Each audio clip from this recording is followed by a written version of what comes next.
ہمارا lesson number 5 ہے.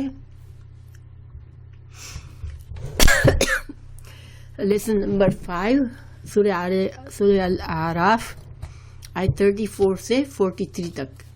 تو انشاءاللہ ہم شروع کرتے ہیں. اعوذ باللہ من الشیطان الرجیم. بسم اللہ الرحمن الرحیم. وَلِكُلِّ أُمَّةٍ أَجَلٌ فَإِذَا جَاءَ أَجَلُهُمْ لَا يَسْتَأْخِرُونَ سَاعَةً وَلَا يَسْتَقْدِمُونَ.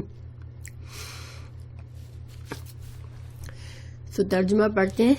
اس آیت کا رننگ ٹرانسلیشن ہے اور ہر امت کے لیے ایک وقت ہے.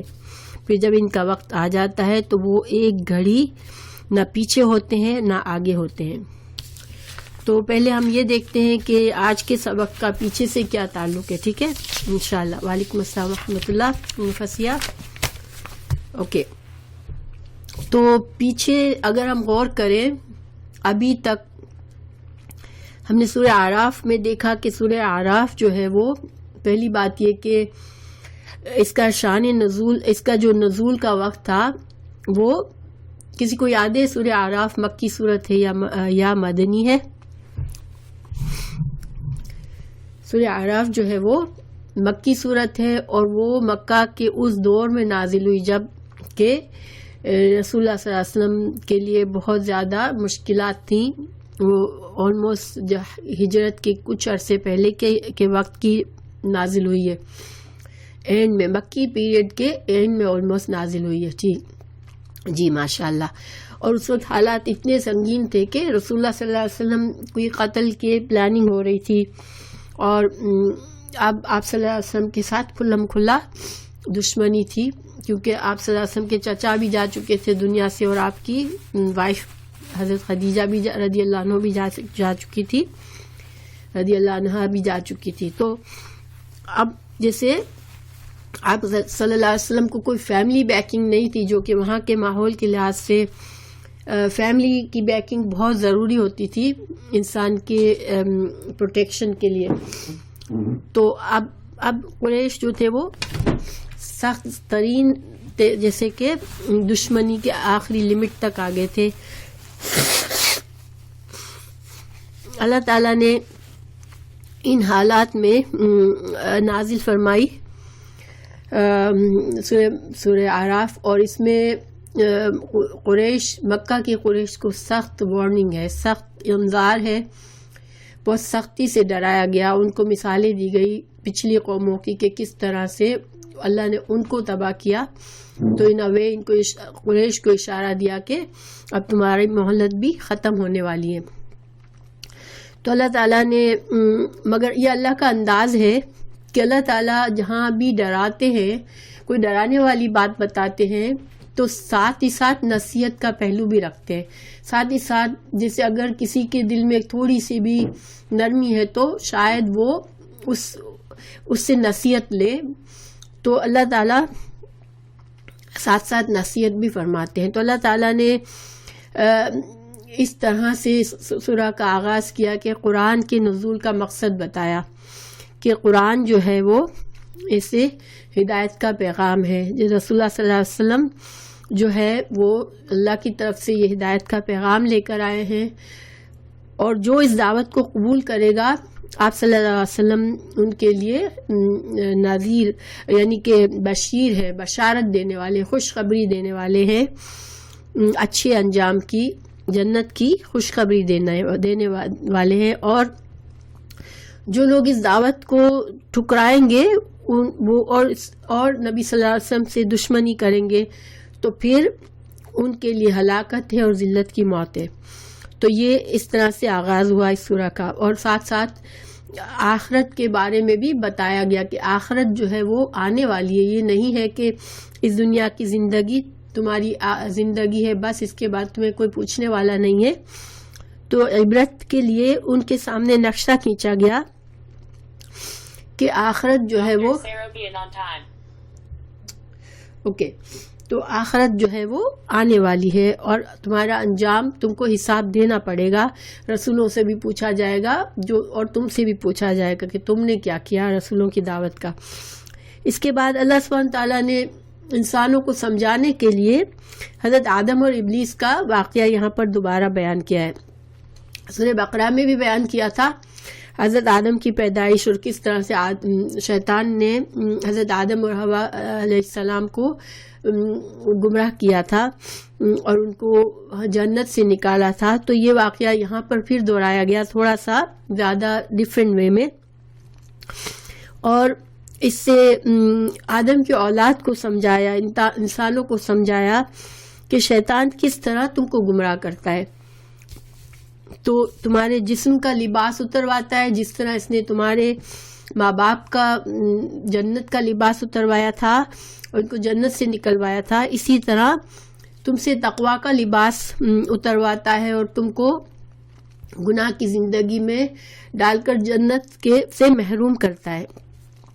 تو یہ پرپس تھا آدم علیہ السلام کے واقعہ بیان کرنے کا. اور اس کے ساتھ ساتھ دیکھیں اللہ تعالیٰ نے ہمیں قرآن میں کئی جگہ ہمیں یہ چیز واضح فرمائی ہے کہ انسان جو ہے وہ اس کی تخلیق شر اور خیر سے ملی ہوئی ہے، یعنی کہ انسان کی فطرت میں ہے کہ وہ چاہے شر بھی قبول کر سکتا ہے اور چاہے تو خیر بھی قبول کر سکتا ہے، چاہے تو اپنے اندر کی شر کو خیر سے دبا کر خیر کو حاوی کر دے، خیر کو غالب کر دے اور متقی بن جائے، یا چاہے تو اپنے اندر کی شر کو بڑھا کر نافرمان اور کافر بن جائے اور اللہ کے سخت عذاب کا حقدار بن جائے.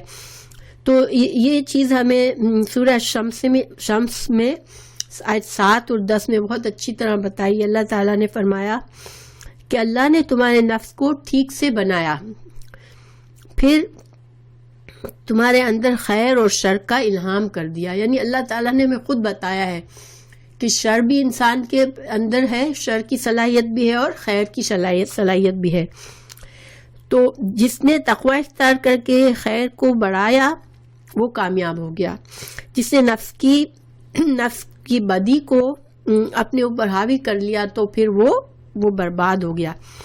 تو بیسیکلی یہی میسج یہاں بھی اللہ تعالیٰ نے حضرت آدم علیہ السلام کے قصے سے ہمیں بتایا.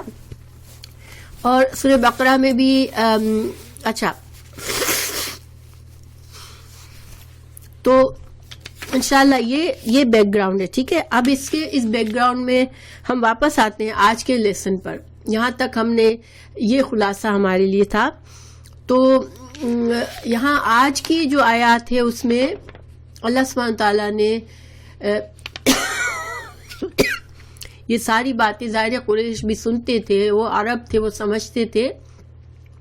اب ان کو بتایا جا رہا ہے کہ اللہ کا قانون کیا ہے، کہ اللہ تعالیٰ قوموں کو ہلاک کیسے کرتا ہے، تاکہ ان کو ڈرائے اللہ تعالیٰ اس طرح سے. تو اللہ تعالیٰ نے فرمایا وَلِكُلِّ أُمَّةٍ، ولی و اور لیے، کلی ہر ایک،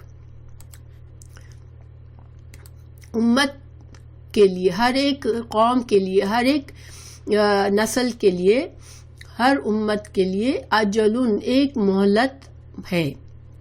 فَإِذَا پھر جب جاء آتی ہے اجلہم ان کی مقرر مدت، لا یستأخرون نہیں تاخیر کرتے، تاخیرون تاخیر سے ہے، نہیں تاخیر کرتے یعنی نہیں دیر لگاتے، ساعتن ایک گھڑی، ولا یستقدمون اور نہ آگے بڑھ سکتے ہیں. تو اللہ تعالیٰ نے ہمیں بتایا کہ اللہ تعالیٰ نے سب کے لیے مہلت رکھی ہے. انسانوں کے لیے انفرادی طور پر بھی مہلت ہے، اور جب انسان کی موت آتی ہے تو اس کی مہلت ختم ہو جاتی ہے. اور اس مہلت کے دوران انسان چاہے کچھ اچھا کرنا چاہے، اللہ کی فرما برداری میں زندگی گزارے، یا چاہے نافرمانی میں، اس کے پاس یہ چوائس ہے، یہ اختیار ہے.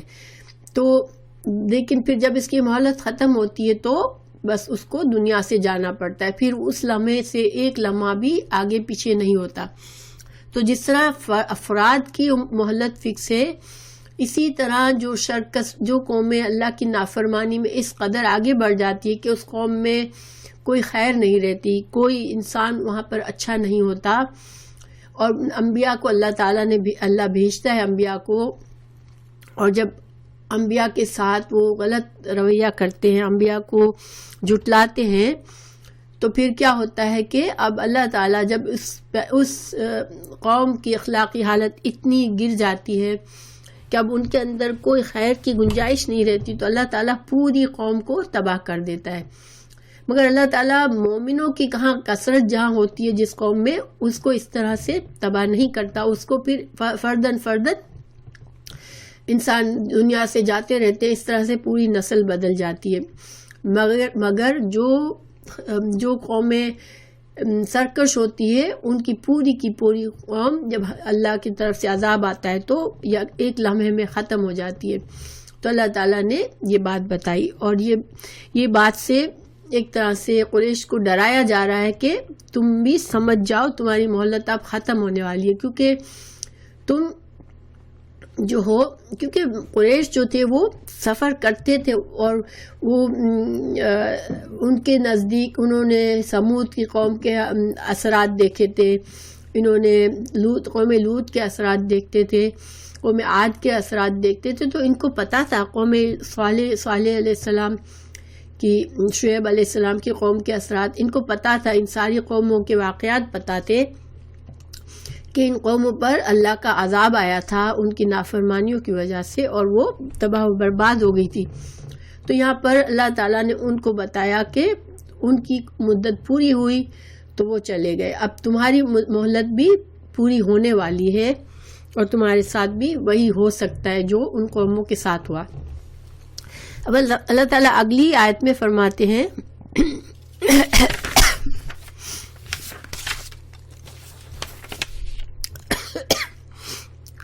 آیت 35 میں اللہ تعالیٰ فرما رہے ہیں، یا بنی آدم، اے آدم کی اولاد، اما اگر یاتینکم تمہارے پاس آئیں، رسول کچھ رسول، منکم تم میں سے، یقصونا وہ تمہیں بیان کرتے ہیں، علیکم تم پر، آیاتی میری آیات، فمن اتقا فمن پس جو اتقا تقوی اختیار کرے، واصلح اور اصلاح کرے، فلا تو نہ، خوف کوئی خوف، علیہم ان پر، ولا ہم اور نہ وہ، یحزنون غمگین ہوں گے۔ تو اللہ تعالیٰ نے یہاں، اور اگلی آیت بھی پڑھ لیتی ہوں پھر دونوں کا ایک ساتھ کرتی ہوں، والذین اور وہ لوگ، کذبوا جنہوں نے جھٹلایا، یعنی انبیاء کو جھٹلایا، بھی آیاتنا ہماری آیات کو، واستکبروا اور تکبر کیا، کیونکہ جھٹلانے کا جو اصل وجہ ہوتی ہے تکبر ہوتا ہے، انسان یہ سوچتا ہے کہ میں اتنا طاقتور ہوں، اتنا مضبوط ہوں کہ میں جو چاہوں کروں، مجھے کوئی پکڑنے والا نہیں ہے، اور وہ اس تکبر میں انبیاء کو جھٹلاتا ہے، کیونکہ اسے اپنی زندگی بدلنی نہیں ہوتی، انبیاء کا پیغام اس کی مرضی کے مناسب نہیں ہوتا، مطابق نہیں ہوتا، تو وہ اس تکبر میں وہ جھٹلاتا ہے۔ تو اللہ تعالیٰ فرما رہے کہ جس نے جھٹلایا ہمارے آیات کو اور تکبر کیا، انہا ان سے، اولئک یہی لوگ، اصحاب النار آگ والے ہیں، ہم فیہا اور وہ اس میں، خالدون ہمیشہ رہنے والے ہیں۔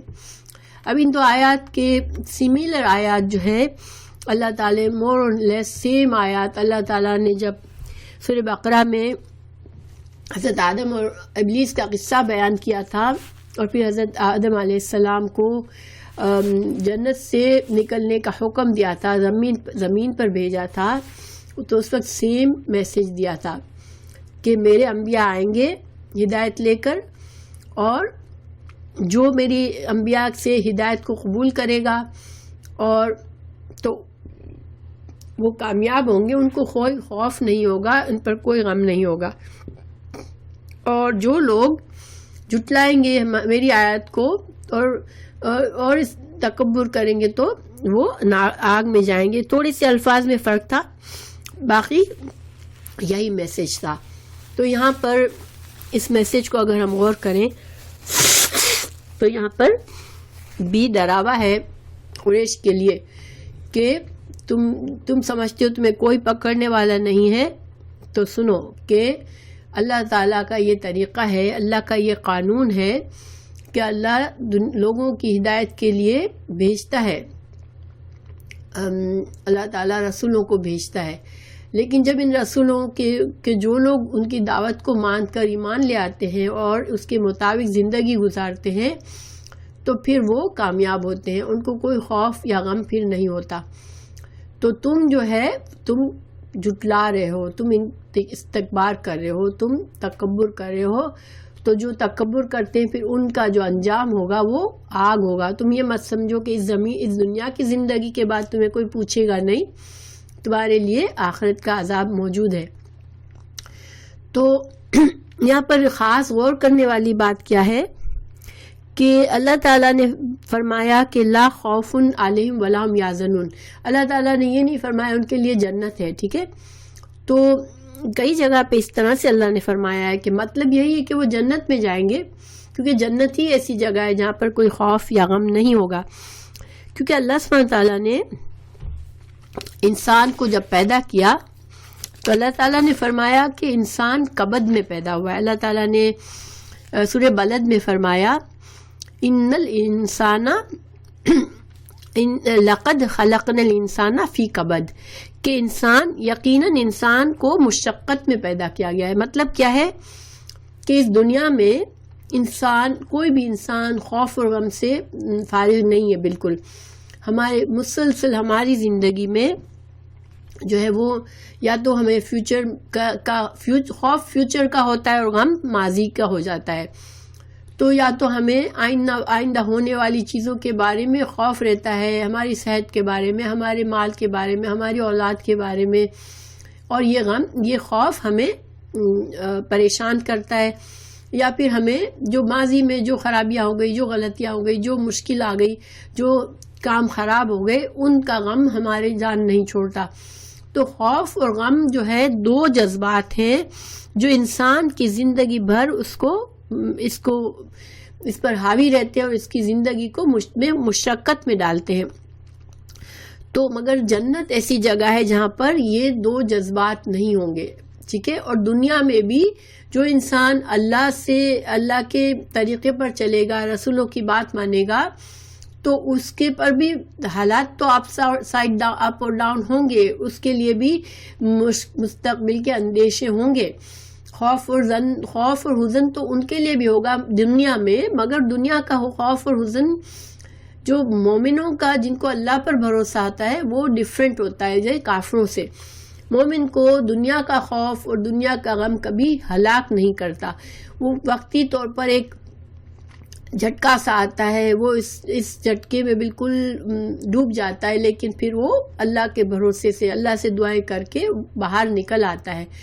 لیکن آخرت میں تو مومنوں کو کوئی خوف اور کوئی غم ہوگا ہی نہیں، کیونکہ جنت ایسی جگہ ہے جہاں پر صرف خوشحال زندگی ہے، صرف اچھی چیزیں ہیں، کوئی خوف، کوئی غم، کوئی منفی چیز نہیں ہے۔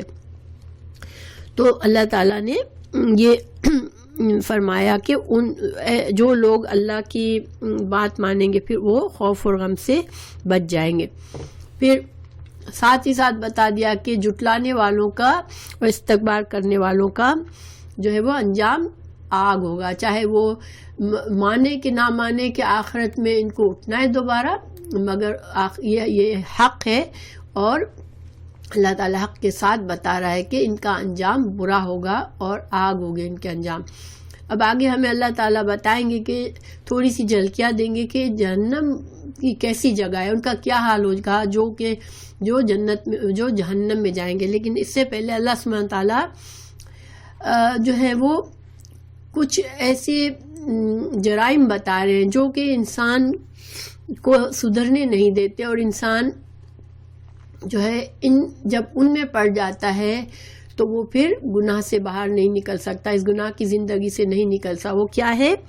فمن اظلم، اس سے زیادہ ظالم کون ہوگا، ممن، اس سے جو افطرا گھڑ لے، علی اللہ، اللہ پر، کذبن، جھوٹ، او کذبا، اور جھٹلائے، بھی آیات ہی، اس کی آیات کو۔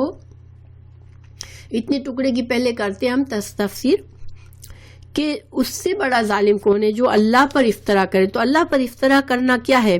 افطرا کا مطلب ہوتا ہے جھوٹ گڑنا. ٹھیک ہے کہ تو دیکھیں کوئی اس دنیا میں جو لوگ بھی جو بھی گمراہ لوگ ہوتے ہیں، جب ان کو رسولوں نے سمجھایا کہ تم یہ حق ہے اس پر مان لو، تو انہوں نے کیا کہا؟ اسی سورہ کی آیت نمبر 28 ہے آئی تھنک کہ ہاں 28 آیت ہے. اس میں اللہ تعالیٰ نے ان کے اس افطرا کو ذکر کیا ہے کہ یہ کیا جھوٹ کرتے تھے کہ جب رسولوں نے ان سے کہا کہ ایمان لے آؤ، اللہ کے دین کو قبول کرو، تو انہوں نے کیا کہا کہ نہیں، ہمارے باپ دادا سے جو طریقہ ہمارے پاس آیا ہے دین کا، ہم نے اپنے باپ دادا کو جس طریقے پر پایا ہے وہی ہمارے لیے صحیح ہے، کیونکہ وہی اللہ نے حکم دیا تھا ان کو. یعنی کہ جب بھی دنیا میں کوئی بھی کسی بھی مذہب، اسلام کے علاوہ کسی بھی مذہب پہ چلتا ہے، تو مذہب کا تعلق اصل میں اللہ ہی سے ہوتا ہے. یعنی کہ ہر قوم کے دل میں یہی ہوتا ہے کہ میرا یہ مذہب اللہ کی طرف سے، کیونکہ اللہ ہے، گاڈ کو سب مانتے ہیں، تو ان کو پتہ ہوتا ہے کہ گاڈ ہے اور گاڈ کی طرف سے میرا یہ مذہب ہے اور میں اس پر چلوں گا تو مجھے اس سے فائدہ ملے گا. تو اللہ تعالیٰ نے تو یہ سارے مذہب نہیں بتائے، کسی بھی شرک کے لیے اللہ نے نہیں کہا. تو اللہ تعالیٰ نے آیت نمبر 28 میں ہی جواب دیا کہ نبی صلی اللہ علیہ وسلم آپ ان سے کہہ دیجئے کہ اللہ فحشا کا حکم نہیں دیتا ہے، اللہ تو حق کا حکم دیتا ہے، اللہ انصاف کا حکم دیتا ہے. تو لیکن دنیا کا طریقہ کیا ہے کہ لوگ اپنے جو رسومات، جن چیزوں کے عادی ہوتے ہیں، باپ جس گھر میں پیدا ہوئے وہاں پر جو کچھ دیکھا، عام طور پر اس کو بس آنکھیں بند کر کے اس پر چلتے ہیں، اور ان کا عقیدہ کیا ہوتا ہے کہ یہ ان کا دین اللہ ہی کی طرف سے ہے، اسی میں ان کو فائدہ ملے گا. تو یہ بلیو دیٹ جو کچھ ہم فالو کر رہے ہیں وہ اللہ کی طرف سے ہے، یہ اللہ پر جھوٹ ہے. سب سے بڑا جھوٹ جو اللہ پر گاڑا بندھا جاتا ہے وہ شرک ہے، کہ اللہ نے کبھی شرک کے لیے نہیں کہا.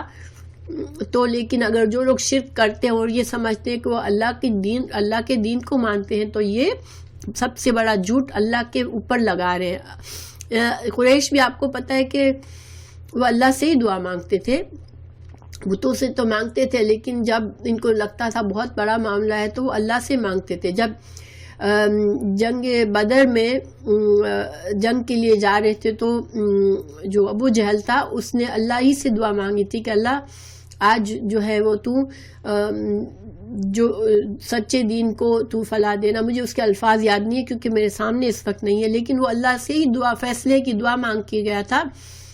تو اس کو وہ اس جھوٹ پہ عمل کر رہا تھا، اس اللہ پر جھوٹ اس کے پر چل رہا تھا کہ اللہ کا دین پر ہوں میں.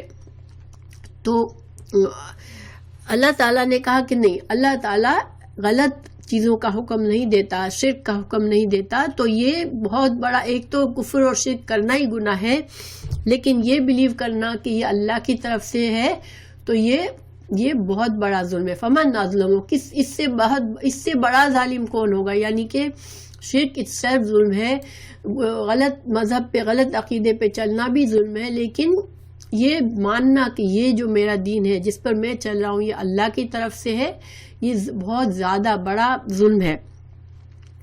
تو آج دیکھیں یہ تو مشرکوں کی بات ہو رہی ہے، لیکن اگر آج مسلمانوں کو ہم دیکھیں تو مسلمانوں میں بہت سے بدعات، بہت سے غلط عقیدے ہیں. درگاہوں پر جا کے پیروں فقیروں سے مانگتے ہیں، ولیوں سے مانگتے ہیں، نبیوں سے مانگتے ہیں، اور جیسے غوث پاک، غوث اعظم. غوث کا مطلب ہوتا ہے جس سے فریاد کی جائے، جس سے مانگی جائے. تو حضرت عبد القادر جیلانی رحم اللہ کو وہ غوث پاک کہتے ہیں، یعنی کہ وہ سب سے بڑا جس سے ہم فریاد کر سکتے، ہماری فریاد کا سب سے بڑا فریاد سننے والا کہتے ہیں.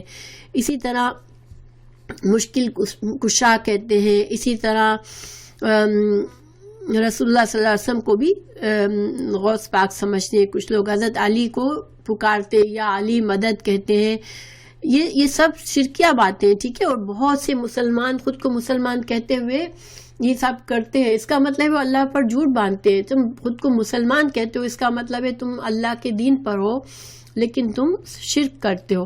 تو اللہ تعالیٰ نے یہاں پر اس چیز کی وضاحت فرمائی ہے. پھر اللہ تعالیٰ اب ایسے لوگوں کو جو کہ جھوٹ گھڑتے ہیں اللہ پر اور پھر ساتھ ساتھ رسولوں کو جھٹلاتے ہیں، حق کو جھٹلاتے ہیں. دیکھیں جو بھی آج یہ تو یہاں پر تو مشرکین کی بات ہو رہی ہے، مگر آج کسی مسلمان کو جو غلط عقیدے پر ہے، غلط دین پر ہے، آپ ان کو جا کے سمجھائیں تو وہ آپ کو جھٹلا دے گا. وہ آسانی سے آپ کی بات نہیں مانے گا.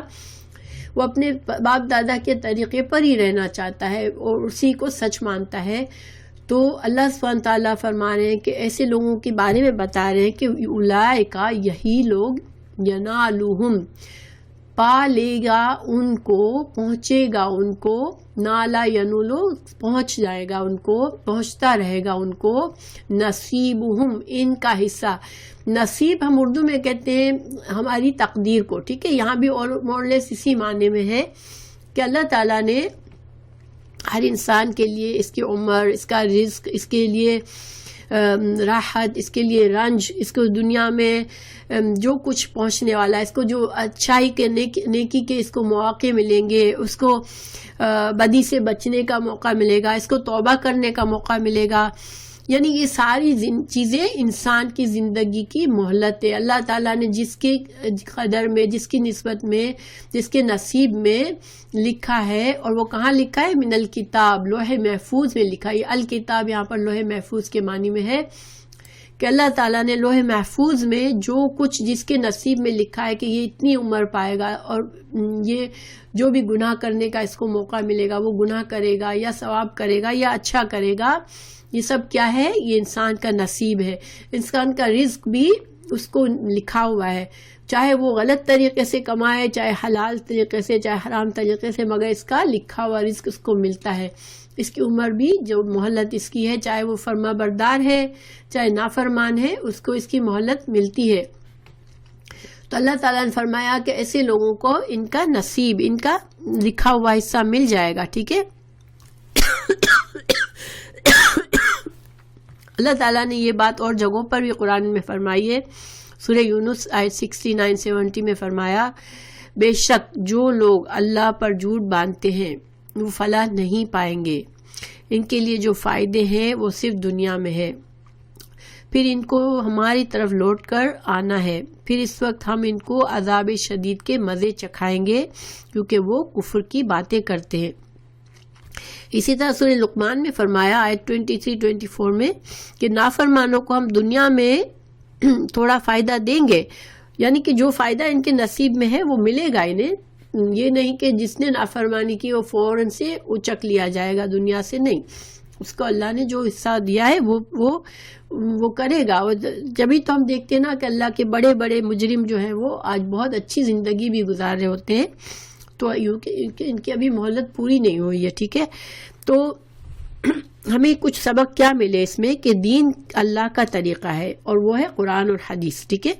اس کو ایسے ہی ماننا ہے جیسے اللہ نے بھیجا ہے.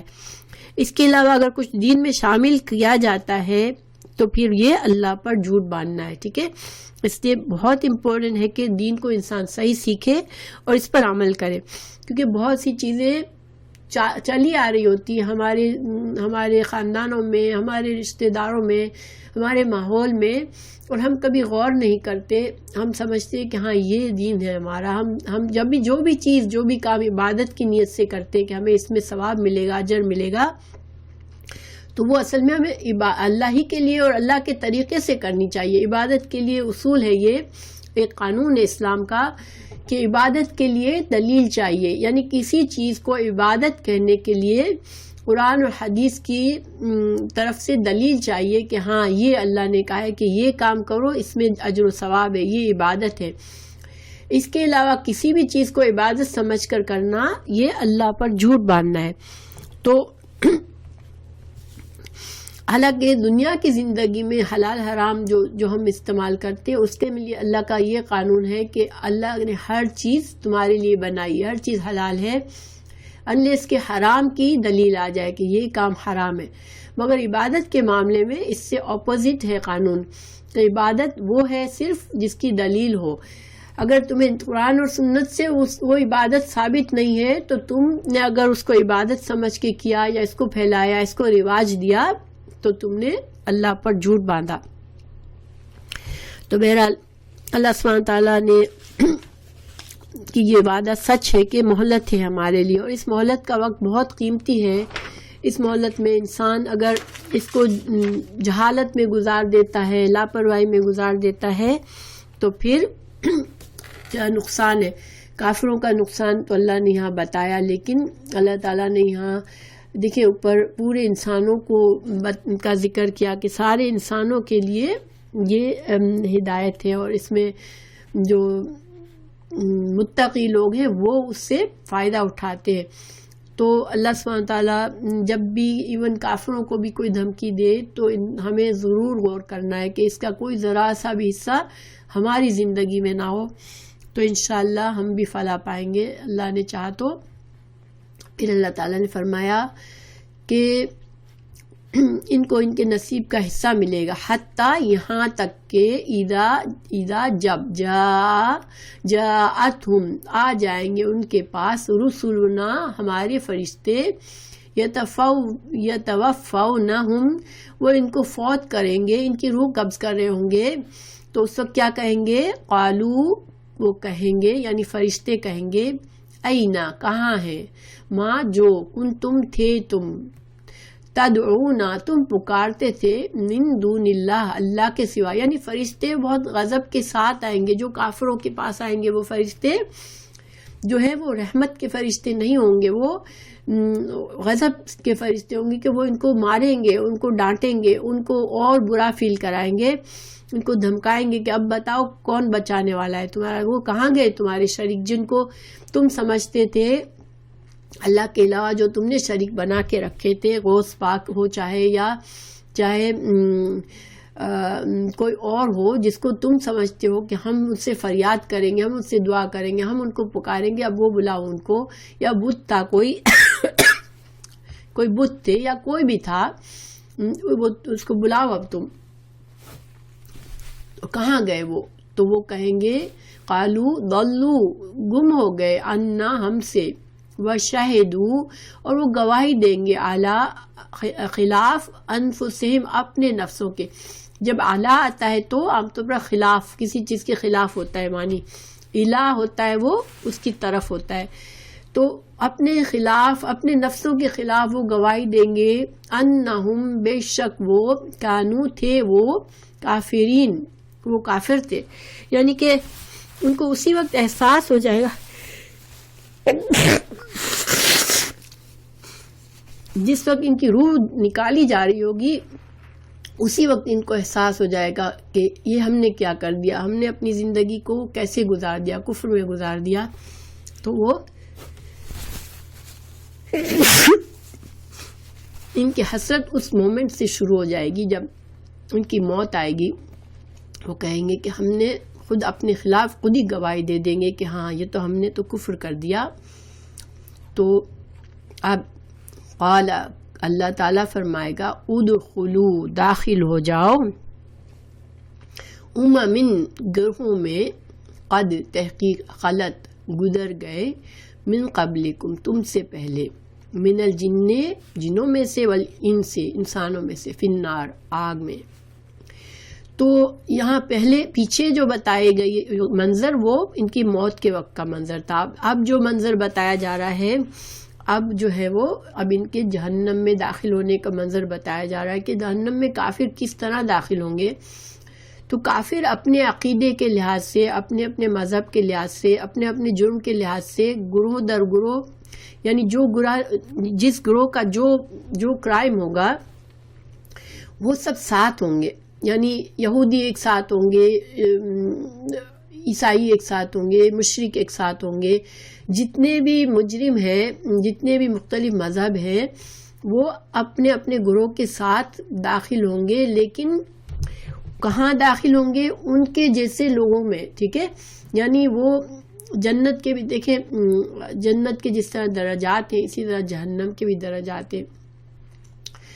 تو وہ اپنے اپنے ہم مذہب لوگوں کے گروہ میں داخل ہوں گے. جب دیکھو قالا کہا، فرمایا اللہ نے، ادخلوا جاؤ، داخل ہو جاؤ، فی امم گروہ میں، قد تحقیق خلت گزر گئے، من قبلکم تم سے پہلے، من الجن جنوں میں سے، والانس فی النار تو جن اور انسانوں میں سے جو بھی لوگ تم سے پہلے جو امت گزر چکی جو تمہارے ہم مذہب تھی ان کے ساتھ تم بھی داخل ہو جاؤ. اب یہاں نیچے ہمیں پتہ چلے گا کہ ہم مذہب میں جو کہہ رہی ہوں اس کا نیچے ہے وہ مطلب، کلما جب کبھی دخلت داخل ہوگی، امتن کوئی گروہ کوئی جماعت جب داخل ہوگی تو لعنت وہ لعنت کرے گی کس کو؟ اختہا اپنی بہن کو. یعنی کہ جب ایک گروہ جیسے بت پرست داخل ہوں گے تو وہ اپنے باپ دادا اپنے ان لوگوں کو لعنت کریں گے جو کہ پہلے سے، چونکہ وہ پہلے ان سے پہلے نسل تھی، وہ پہلے گزری تھی تو وہ پہلے جہنم میں ہے، تو اس سے ان کو لعنت کریں گے، ان کے لیے بد دعا کریں گے کہ وہ اللہ کی رحمت سے دور ہو. ان کو ان پر بہت غصہ ہوگا کہ ان لوگوں کی وجہ سے ہم یہاں پر پہنچے. حتیٰ یہاں تک کہ اذا جب ادارکو وہ جمع ہو جائیں گے. درکا جو ہوتا ہے نا، یہ جیسے ہم جنت میں کے لیے لفظ استعمال کرتے ہیں کہ درجات، اسی طرح جہنم کے لیے درکات کا استعمال ہوتا ہے. تو درجات کا مطلب ہوتا ہے اوپر کی طرف ایک لیول، اوکے، اوپر کی طرف لیولز. لیکن درکات کا مطلب ہوتا ہے نیچے کی طرف لیول، ٹھیک ہے. تو ہر گروہ اپنے کرائم کے مطابق کے درجے میں جب وہ پہنچے گا تو اپنے جیسی جو قوم جو وہاں پہنچی ہوئی ہے وہ اس پر لعنت کرے گا. جب جمع ہو جائیں گے سب وہاں پر، دونوں پہلا اور اگلا اور پچھلا گروہ، تو وہ ایک دوسرے پر لعنت کریں گے. اور وہ دعا جو بعد میں آنے والے ہیں وہ اللہ سے دعا کریں گے. کیا؟ قالت کہے گی، اخراہم پیچھے سے ان کی، یعنی پچھلی جو داخل ہوں گی، جو فریش داخل ہو رہی ہے جنت میں جہنم میں، وہ قوم جو کہے گی لِأُولَاهُمْ اپنے پہلی کے لیے، اپنے پہلی قوم کے لیے کیا کہے گی؟ ربنا اے ہمارے رب، ہؤلاء یہ وہ لوگ ہیں، اضلونا گمراہ کیا ہم کو، فآتہم تو دے ان کو، عذاباً عذاب، ضعفاً دگنا، من النار آگ کا دگنا عذاب ان کو دے، کیونکہ انہوں نے ہم کو گمراہ کیا. اب دیکھیں دنیا میں انسان اپنے باپ دادا کی محبت میں مرا جاتا ہے اور ان کے طریقے کو کسی طرح چھوڑنا نہیں چاہتا، اور جہنم میں جا کر وہ ان کے لیے لعنت کریں گے اور ان کو کہیں گے کہ ان کی وجہ سے آج ہم جہنم میں آئے، کیونکہ انہوں نے ہم کو گمراہ کیا. اسی طرح جو لیڈرز ہوں گے ان پر فالوورز جو ہے وہ ان کے لیے بد دعا کریں گے کہ ان لیڈرز کی وجہ سے ہم آج یہاں پہنچے. تو جہاں جنت ایک ایسی جگہ ہے جہاں پر پیار، محبت، خوشی، کوئی خوف نہیں، کوئی غم نہیں، وہاں پر جہنم ایسی جگہ ہے کہ جس میں جو پیارے تھے دنیا میں ایک دوسرے کے، وہ ایک دوسرے کے دشمن بن کے ان کے لیے دگنے عذاب کی بد دعا کریں گے. اللہ تعالیٰ فرمائے گا قال لکل ہر ایک کے لیے ضعفن دگنا ہے، ولیکن لیکن لا تعلمون تم نہیں جانتے ہو. اللہ تعالیٰ کہے گا کہ تم میں سے ہر ایک کے لیے دگنا عذاب ہے مگر تم کو اس کا علم ہی نہیں ہے. یعنی کہ چونکہ جب نسل در نسل گمراہی آتی ہے نا، تو پہلی نسل گمراہ تھی تو وہ اپنے اس کے بعد والے اس کو لعنت کریں گے، تو اسی طرح جو ان کے بعد آئے گی وہ ان کے لیے بد دعا کرے گی کہ ان کو دگنا گناہ دے، دگنا عذاب دے، تو ان کے لیے بھی دگنا ہو جائے گا. تو یہ جو ٹاپک ہے اللہ تعالیٰ نے دوسری جگہ بھی فرمایا ہے. اللہ تعالیٰ نے فرمایا سورہ عنکبوت میں آیت 25 اور 29 تک، پھر قیامت کے دن ایک دوسرے کی دوستی سے انکار کر دو گے اور ایک دوسرے پر لعنت کرو گے. آج دنیا میں تم اپنی دوستی میں اندھے چلے جا رہے ہو، تم تقلید میں پڑے ہوئے ہو، تم بس آنکھیں بند کر کے پیروی کر رہے ہو، تو آخرت میں تم ایک دوسرے پر لعنت دو گے اور اس کے لیے بددعا کرو گے۔ اسی طرح سورہ بقرہ 165 166 میں فرمایا اس دن کفر کے پیشوا اپنے پیرووں سے بیزاری ظاہر کریں گے اور دونوں عذاب الہی دیکھ لیں گے اور ان کے آپس کے تعلقات منقطع ہو جائیں گے، اور دنیا میں جو پیروی کرنے والے تھے وہ حسرت سے کہیں گے اے کاش ہمیں دنیا میں پھر جانا نصیب ہوتا کہ جس طرح آج یہ لوگ ہم سے ہم نے ساری زندگی جن کی پیروی میں گزار دی، آج یہ لوگ ہم سے بیزار ہو رہے ہیں، اسی طرح ہم بھی ان سے بیزار ہوں۔ اسی طرح اللہ تعالیٰ ان کے اعمال حسرات بنا کر دکھائے گا، یعنی ظاہری بات ہے یہ تو ایک حسرت ہے جو کہ ہونا نہیں ہے، مگر ان کی سخت سخت خواہش ہوگی کہ اللہ ہمیں ایک بار بھیجے تو ہم ان کی سخت مخالفت کریں گے، جن کی پیروی میں آج ہم جنت میں آ گئے، ہم جہنم میں آ گئے۔ تو گویا کہ جب عذاب آئے گا ان پر تو ان کی جو ساری دوستیاں تھیں، دیکھیں وہ کتنا برا وقت ہوگا، ایک تو خود ہی عذاب میں ہوں گے، پھر کوئی دوست بھی نہیں ہے، یعنی سب ایک دوسرے سے نفرت کریں گے تو کون کس کو دلاسا دینے کے قابل رہے گا، سب ایک دوسرے کو بلیم دیں گے، جھگڑا کریں گے اور ایک دوسرے سے نفرت کریں گے، تو یعنی کہ ایسی خراب جگہ پر ہوں گے اور اس میں اوپر سے کوئی دوست نہیں، کوئی تمہاری غمگسار نہیں، کوئی نہیں جس سے تمہیں ہمدردی ہو کہ وہ ہم سے تمہیں دو الفاظ ہمدردی کے کہے کہ واقعی یار تمہارا بہت نقصان ہو گیا کہ تم یہاں پر آ گئے، تو ایسا کچھ نہیں ہوگا، بلکہ دکھ پر دکھ ملتا چلا جائے گا۔ دیکھیں جب آپ تکلیف میں ہوتے اس وقت جن کو آپ دوست سمجھتے ہو وہ آپ کو ساتھ ورست طریقہ اختیار کرے اور آپ کو برا بھلا کہے، آپ کے لیے آپ یعنی برے الفاظ کہے، برے فیلنگز رکھے کا اظہار کرے، تو وہ سخت بہت ہی سخت ہوتا ہے وقت۔ تکلیف میں انسان کو کسی کی ہمدردی چاہیے ہوتی ہے، تو اللہ تعالیٰ نے یہاں فرمایا آگے حتی اذا دارکوا فیہا جميعا، تو یہ جو ہے یہ ٹکڑا ہم نے شاید پڑھ لیا کہاں، تو سارے کے سارے اس طرح سے سب جمع ہو جائیں گے اور بددعا کریں گے ایک دوسرے کے لیے، ہر بعد میں آنے والی پہلی والی کے لیے بددعا کرے گی۔ پھر سورہ احزاب میں اللہ تعالیٰ نے فرمایا یہی بات کو وضاحت کی، اللہ تعالیٰ نے کئی جگہ پہ قرآن میں کی ہے، میں ذرا سا ترجمہ بتاتی ہوں۔ سورہ احزاب 67-68 میں کمزور لوگ اپنے پیرو کرنے والے سے دعا مانگیں گے، یعنی جن کی کمزور لوگوں نے جن لوگوں کی پیروی کی ہوگی، کیونکہ کمزور ہمیشہ کسی نہ کسی کی پیروی کرتا ہے، ٹھیک ہے، اور جو لیڈرز ہوتے ہیں وہ گمراہ کرنے والے ہوتے ہیں، تو جو کمزور تھے جنہوں نے فالو کیا تو وہ دعا کریں گے اے ہمارے رب، ہم نے تو اس دنیا میں اپنے سرداروں اور اپنے بڑوں کی پیروی کی تھی تو انہوں نے ہم کو گمراہ کر دیا، اے ہمارے رب ان کو دگنا عذاب دے اور ان پر لعنت کبیر کر، بہت بڑی یعنی بڑی سے بڑی لعنت ان پر کر، یعنی کہ مکمل طور پر اپنی رحمت سے ان کو محروم کر دے۔ لعنت کا مطلب ہوتا ہے رحمت سے محروم کرنا۔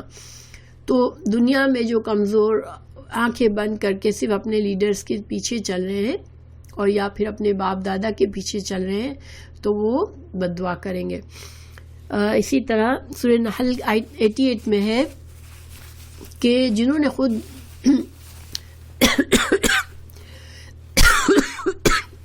جن لوگوں نے خود تو گناہ کیے، ٹھیک ہے، غلط راستہ چوز کیا، جو لیڈر تھے، پھر انہوں نے ایسے طریقے اختیار کیے کہ دوسروں کو روکا حق پر چلنے کے لیے، ایسے ٹیکٹکس کی، ایسے طریقے کیے کہ ان کے جو فالوورز تھے ان کو بھی وہ برے طریقے پر لے گئے، تو اللہ تعالیٰ نے فرمایا کہ ان کا عذاب جو ہوگا، ان کے عذاب پر عذاب ہوگا، یعنی کہ ان کا اپنا عذاب تو ہوگا پر ان کے جو لوگوں کو گمراہ کرنے کا عذاب ان ٹاپ آف ان کو برداشت کرنا پڑے گا۔ جیسے جو حضرت آدم علیہ السلام کا بیٹا تھا حابیل اور قابل، تو قابل کے لیے ہر دنیا میں آئندہ آنے والا قتل جو ہے قیامت تک اس کا عذاب بھی قابل کو ہوگا، کیونکہ اس نے ایک برا طریقہ اختیار کیا اور اس سے آگے ایک طریقہ پھیل گیا۔ تو جب بھی کوئی انسان ایسا کوئی دین میں کوئی بات، ایک تو آنکھیں بند کر کے پیروی کرنے والوں کے بھی ہمیں پتہ چل گیا کہ وہ بھی پچھتائیں گے، لیکن جو ایسے طریقے نکالیں گے غلط طریقے اور پھر لوگوں کو اس طریقے کی طرف لے جائیں گے، ان کا مسلسل ان کو جتنے لوگ بعد میں اس کو فالو کریں گے ان کا گناہ ہوتا چلا جائے گا۔ جیسے نیک کام کے لیے جگہ آپ کسی کو کوئی اچھی بات سکھاتے اور وہ انسان اس پر عمل کرتا ہے تو اس کا اجر و ثواب ملٹی پلائی ہوتا ہے، یعنی کہ ہمیں ثواب جاریہ ہوتا رہتا ہے ہمارے لیے جمع، کہ چونکہ ہم نے ایک نیک کام کیا، ہم نے ایک نیک کام کو آگے بڑھایا، تو جتنے لوگ پھر اس کی پیروی کرتے ہیں اس نیک کام کی، پھر ہمیں اس کا اجر ثواب۔ اسی لیے ماں باپ کو اولاد کی نیکیوں کا، مومن والدین کو اولاد کی نیکیوں کا ثواب جاریہ ملتا ہے۔ اسی طرح عذاب میں بھی ہے کہ ماں باپ کو ان کے اولاد کا بھی عذاب ملے گا، کیونکہ انہوں نے اپنے اولاد کو گمراہ کیا ہوگا۔ پھر سورہ عنکبوت میں اللہ تعالیٰ آیت 13 میں فرمایا، گمراہوں کے پیشوا اپنے گناہوں کے بوجھ کے ساتھ ان کے گناہ بھی کا بوجھ بھی اٹھائیں گے جن کو انہوں نے گمراہ کیا۔ تو یہ ساری باتیں ہمیں کیا پتہ چل رہی ہے کہ گناہ اور برائی کی ہماری حد تک نہیں رہتی۔ اگر وہ گناہ عام ہوتا ہے، وہ پھیلتا ہے، وہ بڑھتا ہے، اور ہم سے دیکھ کر، ہم سے سن کے جتنے لوگ سیکھتے ہیں تو اس کا پھر عذاب ہمارے اوپر بھی آتا ہے۔ اللہ تعالیٰ ہمیں محفوظ رکھے، گناہوں سے محفوظ رکھے اللہ تعالیٰ۔ ہم سے گناہ ہو بھی جائے اور کبھی ایسی کوئی بات بھی ہو گئی جس سے ہماری وجہ سے دوسروں نے کیا، تو اللہ تعالیٰ ان کو بھی ہدایت دے اور ہم کو بھی ہدایت دے، اللہ تعالیٰ ہمیں اس عذاب سے محفوظ رکھے، آمین۔ پھر آیت 138 ہے، وقالت اور کہے گی، اولاہم جو پہلی امت ہوگی، جو پہلی قوم ہوگی، جس کے بارے میں پچھلی قوم نے بددعا کی ہوگی، اب وہ کیا کہے گی، لی اخراہم بعد والے کے لیے کہے گی، فما تو نہیں تھا لکم تمہارے لیے، علینا ہم پر، من فضل کوئی فضل، یعنی آج تو تم ہم سے کوئی افضل نہیں ہو، تم کہہ رہے ہو بھلے ہم کو بلیم دے رہے ہو لیکن تم بھی اسی طرح گنہگار ہو جس طرح ہم گنہگار ہیں، تو تم کو کوئی ہم پر فضیلت نہیں حاصل ہے، ٹھیک ہے، تم اور ہم آج برابر ہیں۔ فذوقوا تو چکھو العذاب عذاب کو، بما وجہ اس کے جو کنتم تھے تم تکسبون جو تم کرتے تھے، یعنی کہ تم کو خود ہی شوق تھا گناہ میں پڑنے کا، تم خود ہی ایگر تھے کہ تم کو گناہ کی زندگی زیادہ پسند تھی اور تم گناہ کو قبول کرنا چاہتے تھے، تو تم نے کیا۔ اب تم سمجھتے ہو کہ تم ہم سے بہتر ہو، تم تو اتنے ہی گمراہ ہو جتنے ہم گمراہ تھے، کیونکہ تم نے ہماری پیروی اپنی مرضی سے کی تھی۔ تو بہرحال یہ باتیں سوچنے والی ہے۔ اللہ تعالیٰ ہمیں ایسی چیزوں سے محفوظ رکھے، اللہ تعالیٰ ہمیں توفیق دے کہ ہم اپنے عمل پر مسلسل نظر رکھیں، ہمیں خاص طور سے ہماری عبادتوں پر نظر رکھیں اور کوشش کر کے سیکھیں کہ ہم جو عبادت کے طریقے ہمارے پاس ہیں وہ سارے اللہ کے رسول کی طرف سے بتائے ہوئے ہیں، تاکہ خدا نخواستہ ہم کوئی ایسا کام اپنی اولاد میں نہ چھوڑ کے جائیں جو کہ ہم نے غلط سیکھا اور ہم نے کبھی تحقیق نہیں کی اور ہم اپنی اولاد کو بھی سکھا کر گئے۔ تو اللہ سبحانہ وتعالیٰ ہمیں اس سے محفوظ رکھے، آمین۔ تو ہماری کلاس کمپلیٹ ہوئی، جزاک